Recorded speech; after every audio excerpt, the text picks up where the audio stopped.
Welcome to True Echo, where every story speaks the truth loud enough to shake the system. Today's episode isn't just about broken tools and cracked wrenches. It's about what happens when the person everyone underestimates becomes the one who rebuilds everything. So sit tight, because what begins with injustice ends with a revolution. I didn't plan to be a ghost in my own company. But after months of complaints, unanswered questions, and a gut feeling I couldn't shake, I stopped leading from a boardroom and walked into hell disguised as a garage. I was Jared Foster, CEO of Foster & Son Automotive, until I became Joe Daniels, the invisible newbie with a mop in one hand and anger swelling in my gut. It started with the smell, burnt oil, sour sweat, and something worse. Apathy. It clung to the walls of garage number 3 like mildew. They said this was one of our best performing locations. But in the first 5 minutes, I saw an 18-year-old girl using a wrench wrapped in duct tape. Her hand was bleeding. Nobody cared. Not the manager barking orders from his office. Not the senior tech leaning on a toolbox like it was a throne. And not the receptionist who didn't even show up. But I cared. Because that girl, Aaliyah, tightened bolts like her life depended on it. And maybe it did. I watched her work through pain, silence, and open contempt. Ray Dawson, the manager, shouted at her like she was trash. Vince, a senior tech, laughed when she asked for help. I should have thrown my CEO badge in his face right there. But I couldn't. Not yet. I needed to see how deep the rot went. I needed to see what my trust had allowed to grow. And as I watched Aaliyah limp from one bay to the next, refusing to cry or quit, I realized something terrifying. This wasn't mismanagement. This was abuse. She told me she'd been here 8 months, working with broken tools and no safety gear, saving for college while bleeding through every shift. When I asked about her injury, she brushed it off. If I stop working, I lose my shift. If I lose my shift, I lose school. No backup. No mercy. And the worst part? She wasn't the only one. Tyler, another kid, couldn't even eat his sandwich without being screamed at. An old woman waited 2 hours to get a flat tire checked and was mocked until she left crying. Every corner of that shop was a graveyard of broken dignity. And I had built it by trusting the wrong men. So when Ray Dawson laughed in that old woman's face and called her car a piece of junk, I snapped. I ripped off my coveralls, held up my CEO badge, and told him exactly who I was. The garage froze. Vince dropped his phone. Aaliyah stared at me like I'd grown wings. I fired Ray on the spot. No notice. No debate. Then Vince.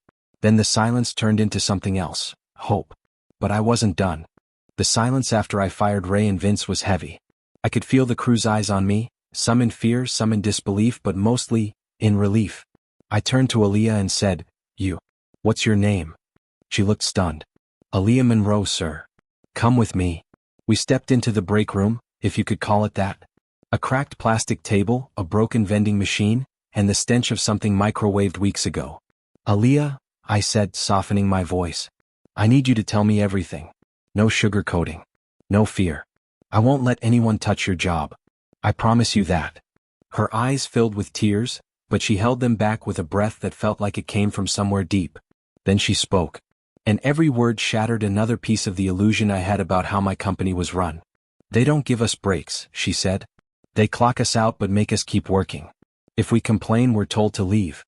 Ray kept our paychecks, until corporate approves them. I had to call 6 times to get mine last month." I clenched my jaw. That alone was illegal. They make the girls do the worst jobs, cleaning toilets, handling angry customers, lifting engines we can't handle. I'm the only one left. The others either quit or got transferred. But no one ever hears from them again. She lifted her hand, still wrapped in a ragged cloth. "This happened 2 days ago. The wrench slipped. Ray saw me bleeding and told me to rub dirt on it. I asked for a new one and he laughed. Said if I wanted quality tools I could buy them myself." I felt sick. She paused, then added something that made my blood run cold. "He called me a diversity token. Said I should be grateful to even be in the garage." I stood there, silent, as the weight of her words hit me.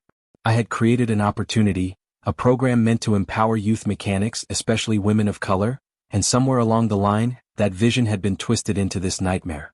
I took out my phone and opened the private app we used for internal reporting, one that only executives had access to. I pulled up garage number 3's incident reports. The log was practically empty. Not a single formal complaint in 8 months. "Have you ever filed a report?" I asked. "Twice."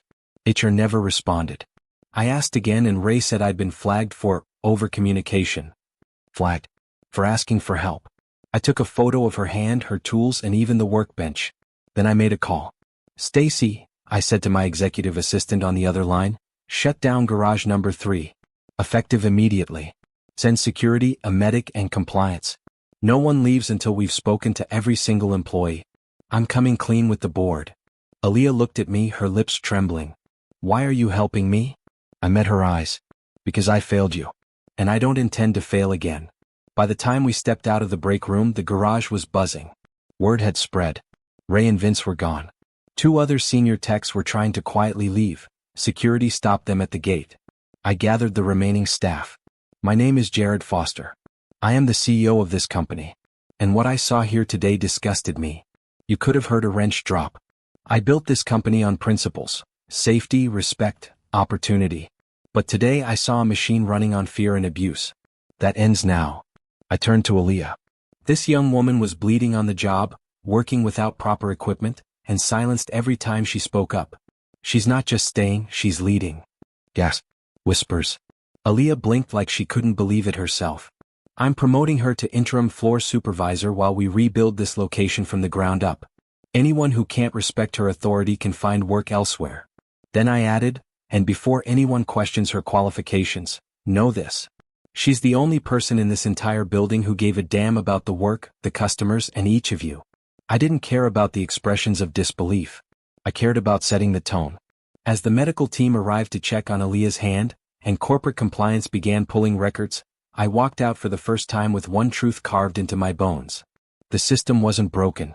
It was built this way. And I was going to tear it down from the inside. That night I didn't sleep. I couldn't. I sat in my downtown apartment, 30 stories up, overlooking a city I thought I knew, staring at the blood-stained cloth Aaliyah had wrapped around her hand. I'd asked her if I could keep it. She looked at me funny but nodded. I needed a reminder of how far things had fallen. Back when I started the company, it was just me and 2 old friends in a rented garage. We wanted to change the way auto service worked, make it transparent, trustworthy, empowering. Our motto had been simple: build better engines, build better people. But somewhere along the way I stopped building people. I'd gotten too big, too insulated, too blind. Delegation became a shield. Middle managers made decisions I never questioned. HR filtered complaints before they ever reached me. My board loved the growth. I loved the distance. But now I couldn't stop seeing Aaliyah's hands, shaking, bloodied, but still working. I opened my laptop and dove into every internal record tied to garage number 3. That was just the tip of the iceberg. What I found next chilled me. There was a buried complaint, flagged as resolved by a now-retired regional director, regarding sexual harassment. Same garage. A young woman named Liza who, according to the records, resigned voluntarily. No exit interview. No HR documentation. But when I traced her ID to our archived contact system, I found one final email. If anyone's reading this, please help. I didn't resign. I was told to either keep quiet or be blackballed in the industry. I'm scared. But maybe if someone ever actually reads these messages, they'll do something. The timestamp was from 11 months ago. I leaned back, staring at the screen, and realized this wasn't just one bad garage. It was a rot, and it started with my silence. The next morning I showed up at HQ, not in a suit, but in the same grease-stained coveralls I wore undercover. The receptionist did a double take. My own assistant blinked at me like I was a ghost. Stacy, I said, cancel my meetings? Call an emergency board session. Full attendance required. She hesitated. Sir, they're not going to like. Does it look like I care? That boardroom was full of smug faces when I walked in. These were men and women who loved charts and projections, who rarely saw beyond the numbers. They respected me when I made them money. But they weren't ready for the version of me that walked into that meeting. Gentlemen, ladies, we've got a crisis. I projected Aaliyah's photo on the screen, wrench in hand, bandage soaked with blood. Then Liza's email. Then a spreadsheet I'd built overnight, connecting payroll delays, staff turnover spikes, and region-specific abuses. Garage number 3 is a failure. Not just in operations but in ethics. And it's not alone. We have a cancer spreading through this company, fed by greed and ignored by design. One of the older board members snorted. So what? You want to blow up the entire operations wing over one mechanic's sob story? I stared at him. She bled for this company. What have you done lately besides cash dividends? Silence. I'm instituting a full internal audit, I continued. Third party. Independent. I want a compliance officer at every location by month's end. No exceptions. And we're launching a whistleblower protection program, real one this time. A voice cut in. This will tank morale. Stock could drop. PR disaster. Then let it drop, I snapped. We rebuild from the truth. Not illusion. That's when I made the move I'd been planning all night. I stood, pulled a folder from my bag and slid it onto the table. My salary. I'm cutting it to $1 for the year. Every bonus redirected to a relief fund for frontline workers. Effective immediately. Eyes widened.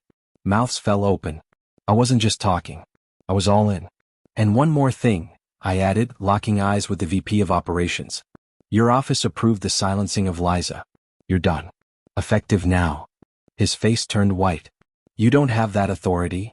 I'm the founder, I said coldly. Don't test me. The room didn't clap. They didn't cheer. But they didn't fight me either. They knew. This wasn't a coup. It was consequences.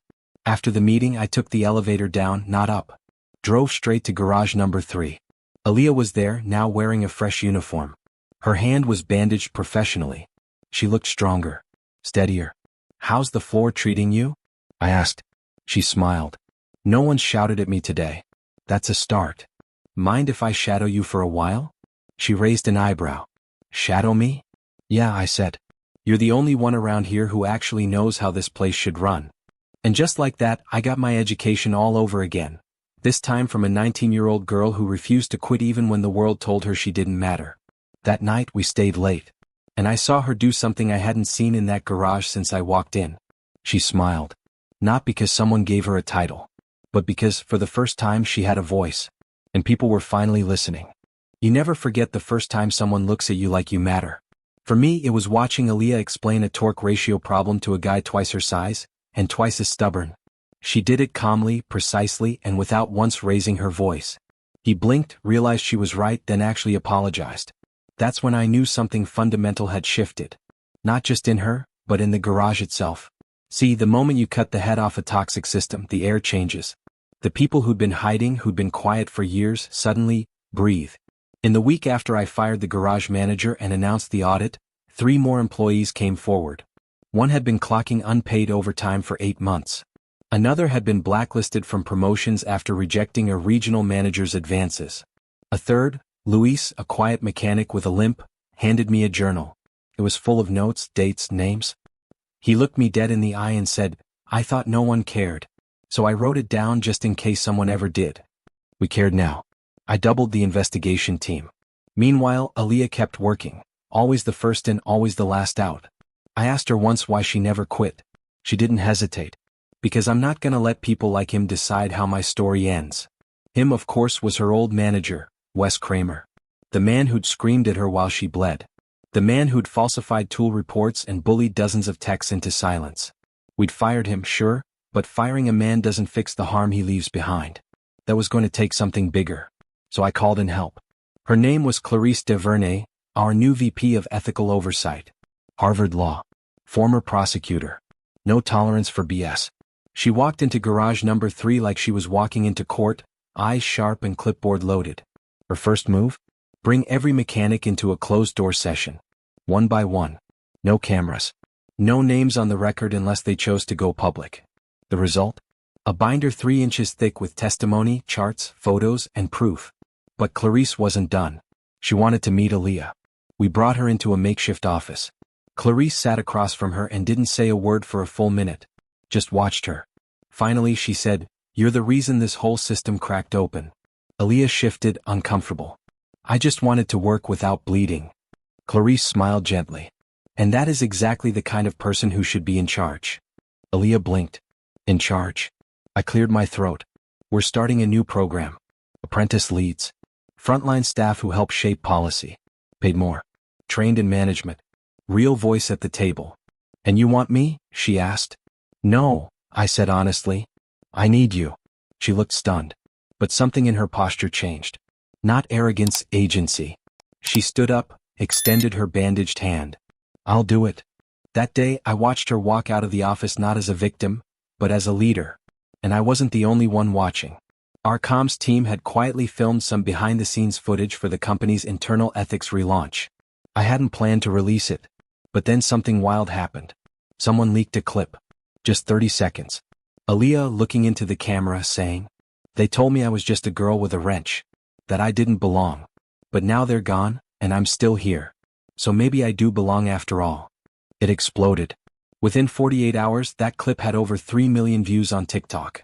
Hashtags flew, #WrenchGirl, #GarageJustice, #CEO Undercover. News outlets reached out. Emails poured in from other mechanics, young women, even veterans. Some just said, "Thank you for seeing us." Others said, "Where can I apply?" That's when I realized, this wasn't just about one garage anymore. It was a movement. So I made a decision. We'd go public. Not just with what happened, but with what we were doing to fix it. We called it the Rebuild Initiative. Every garage would undergo cultural reform. Every leader would be retrained or replaced. We published our findings, warts and all. Created a platform for employee storytelling. Put worker dignity back at the center of our mission. And front and center? Aaliyah. She didn't want the spotlight. But she used it wisely. Every interview, every panel, every quote, she redirected the praise. "It's not just me," she said on Good Morning America. "There are thousands of us out there trying to survive systems that treat us like tools instead of people. We don't want handouts. We want respect. And we're done waiting for it." I stood in the wings watching her. And I realized, this girl with a cracked wrench? She wasn't just fixing engines. She was rebuilding everything. They say revolutions don't start in boardrooms. They start in basements, in back alleys, in garages. And our revolution? It started with Aaliyah's blood on a cracked wrench and a broken system nobody wanted to talk about. But now everyone was talking. Everywhere I turned, I saw her face. On LinkedIn posts, trending hashtags, even in a cartoon someone drew of her lifting a car with one hand and holding a clipboard in the other. She hated the attention. But she used it anyway, to spotlight the others who'd been voiceless for years. And while she spoke, I got to work. The Rebuild Initiative wasn't just PR. It was structural. And it hurt. We shut down 5 garages for full reform audits. I replaced 2 regional directors, both of whom had conveniently missed dozens of red flags. I forced a complete overhaul of our HR system. Anonymous complaint handling, trauma-informed response teams, quarterly well-being audits. Every Friday I walked unannounced into a different garage. No tie. No cameras. No warning. Just a clipboard and the same coveralls I wore that first day when I was just Mike. I asked questions.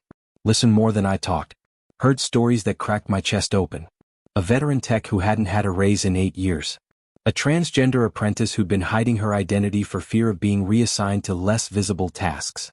A widowed single dad who worked weekends because the old manager wouldn't let him swap shifts to attend his son's therapy. How had I missed all of this? How had we all missed it? But here's the thing. Once you see injustice, you can't unsee it. You either fix it, or you become part of it. And I wasn't going to become part of it. We started implementing what Aaliyah had called reverse chain feedback, where leadership gets reviewed anonymously by the people they manage. The first round was brutal. One garage manager cried. Another quit on the spot. But the ones who stayed, they evolved. Some even started requesting sessions with Aaliyah, asking how to support younger techs better, how to create safer spaces, how to earn trust they'd once assumed they deserved. It was working. And just when I thought things couldn't rise any higher, we got the email. Subject line, "The White House wants to talk." I almost deleted it thinking it was spam. It wasn't. A member of the President's Labor Reform Task Force had seen Aaliyah's clip. They were drafting a nationwide initiative on skilled trade protection and workplace dignity, and they wanted us involved. Not me. Aaliyah stared at the invitation like it might burn through her hands. "I'm just a mechanic," she whispered. "No," I told her. "You're the voice that mechanics have been waiting for." We flew to DC the following month. She wore the same boots she'd worn in the garage but with a blazer now. Still her. Still real. She sat on a panel next to union leaders, CEOs, senators. And when it was her turn to speak, she said, "I'm not here to beg for better treatment. I'm here to remind you that people like me exist. That we're tired of being the ones who bleed quietly while others profit loudly. And that if you won't build safer systems for us, we'll build them ourselves." There wasn't a dry eye in the room. Afterward, the labor secretary shook her hand and said, "You just changed the tone of this entire initiative." She nodded. But later, when it was just the two of us waiting for our flight, she said, "Mike, this feels bigger than me. It is, I replied. But that's what makes you the right person for it. We sat in silence, watching planes take off, her phone vibrating nonstop with messages and media requests. Finally, she asked, "Do you think any of this would have happened if I hadn't cut my hand that day?" I looked at her. "No," I said. And that's the tragedy. But it's also the proof that sometimes, the smallest cracks can shatter the biggest walls. She leaned back, closed her eyes and whispered, "Then let's tear down every single one." We didn't know it yet, but we were just getting started. The next storm was already brewing. And it was going to hit closer to home than either of us expected. You'd think that after DC, after the national spotlight, after everything we did to rebuild our company's core, things would stabilize. But real change doesn't just piss off bad managers. It pisses off powerful people. And one of them was on my board. His name was Donald Crane, my late father's oldest friend, a founding investor in the company. And until recently, someone I'd considered an honorary uncle. Donald didn't like what we were doing. Not the garage reforms. Not the internal audits. And definitely not Aaliyah. "She's a mechanic, Mike," he said one day in a board meeting, the word mechanic dropping from his lips like a slur. "Not a spokesperson. Not a leader. You've let this whole thing turn into a social media circus." He said it in front of her. And I watched Aaliyah absorb the insult the same way she'd once absorbed the pain of a cracked wrench, silently, with grace, but with steel behind her eyes. I should have thrown him out right then. But I didn't. Because back then I still believed I could reason with men like him. I was wrong. Within 2 weeks, anonymous articles began appearing in trade journals, criticizing our woke leadership, blaming our falling short-term profits on divisive reforms, questioning whether I'd lost control of the company. And then the worst blow of all. An anonymous leak to the press claiming I had knowingly planted a teen mechanic to stage a fake crisis for PR. It was a lie. A disgusting one. But once that kind of poison gets out, it spreads. Aaliyah's inbox flooded with hate. She got doxxed. Threats. Someone keyed her car. She started skipping public panels. Skipping sleep. "I don't want to be the symbol anymore," she whispered to me one night after a long meeting. "I just wanted to fix engines, Mike. Not fight all of America." My heart sank. "Then don't," I told her. "Let me fight for once." And so I did. The next day I called a full board meeting and walked in with 2 folders. One was thick, documents, recordings, whistleblower statements. The other was thin. Just 1 sheet inside. I tossed the thick one on the table in front of Donald. "What's this?" he asked. "Proof that you hired a PR firm to smear me. Proof that you coordinated the leak. And proof that you tried to buy out Aaliyah's silence behind my back." His face twitched. Just barely. Then I slid the thin folder to our general counsel. "That," I said, "is my motion for emergency vote, to remove Donald Crane from this board and to initiate a full internal ethics probe." "You can't be serious," he snapped. "I am," I said coldly. "And I have enough votes." Because in the months since the garage exposure, I'd done more than fix broken buildings. I'd fixed broken alliances. Quietly. One relationship at a time. The vote passed. Unanimously. Donald stood, his face beet red. "You'll regret this, Michael." "Not as much as you'll regret underestimating a teenage mechanic," I replied. That night, Aaliyah came by my house. I handed her the signed resolution, the press statement, and a single envelope. "What's this?" she asked. "Your ownership shares," I said. 15%. And a permanent seat on the board. She blinked at me. "What?" "You're not a symbol, Aaliyah. You're a stakeholder." Tears filled her eyes, but she didn't let them fall. She just nodded, tucked the envelope into her jacket and said, "Then let's build something that makes all of them wish they'd listened sooner." And that's what we did. Until the final twist neither of us saw coming, until a name from her past came back to test everything we'd rebuilt. And this time, the threat wasn't from my company. It was from hers. Legacy is not built in silence. It's built in resistance. 6 months after Donald was ousted and Aaliyah took her rightful seat on the board, I thought we were finally in a season of peace. The garages were thriving. Accidents were down 82%. Internal promotion of underrepresented staff was up. Employee turnover had nearly halved. And the media, once bloodthirsty for scandal, had shifted to admiration. But just as quickly as healing had begun, the past came knocking. This time not on my door. It started with a phone call late at night. I answered groggily. "Aaliyah?" Her voice was shaking. "Mike, I need your help. It's my mom." Her mother. The same woman Aaliyah had only briefly mentioned. A woman who'd abandoned her at 15 and left her bouncing between shelters and couches. What happened? I asked, already grabbing my keys. She showed up at my apartment today, she whispered. Said she saw me on TV. Said she was proud. Then asked for $250,000. My gut twisted. She threatened to go public, Aaliyah added, voice cracking. Said if I didn't give her the money, she'd tell everyone who I really am. That phrase, who I really am, hit like a slap. Aaliyah had never tried to hide her story. But she had kept the ugliest parts private. She had every right to. But this wasn't about truth. It was about leverage. And I'd seen this move before, from powerful men in suits. Now it was coming from her own blood. I don't want to give her a dime, she said. But if she talks, if she twists the story, everything we built could crumble. I drove straight to her apartment. We stayed up till dawn. Not crafting a cover-up. But something stronger, the truth, in her own voice on her own terms. The following week, Aaliyah stood before a packed press room and did what cowards never do. She told the story herself. How her mother had battled addiction. How the system failed both of them. How she'd slept in her car while acing her high school exams. How she earned a full scholarship and turned it down, because she loved engines more than essays. And then she said this. You don't need a fancy degree or a perfect past to be worthy of leadership. I didn't rise through privilege. I rose through pain. And I'm not ashamed of it. I own it. The room went silent. Then came the applause, thunderous, sustained, and viral. Her mother's exposé? It got drowned in truth. And as the board watched that clip replayed on every major news outlet, they finally understood what I'd seen the first time I laid eyes on her in that broken garage. Not just a skilled mechanic. Not just a survivor. But a leader. 1 year later, we renamed the program. It was no longer just a diversity pipeline. It became the Aaliyah Initiative. Fully funded. Union-backed. Expanding to 5 new cities. And today, Aaliyah doesn't just sit on the board. She runs the entire East Coast operations of our company. And every new mechanic who walks in the door, no matter what they look like or where they come from, gets a safe, clean, dignified place to learn, earn, and rise. Not because we saved her, but because she saved us. One cracked wrench, one truth, one fight at a time. And the best part? She still wears that old work jacket. But now, it's got a patch that reads, Vice President, Operations. And underneath it, let no one forget where you started. Thanks for reading.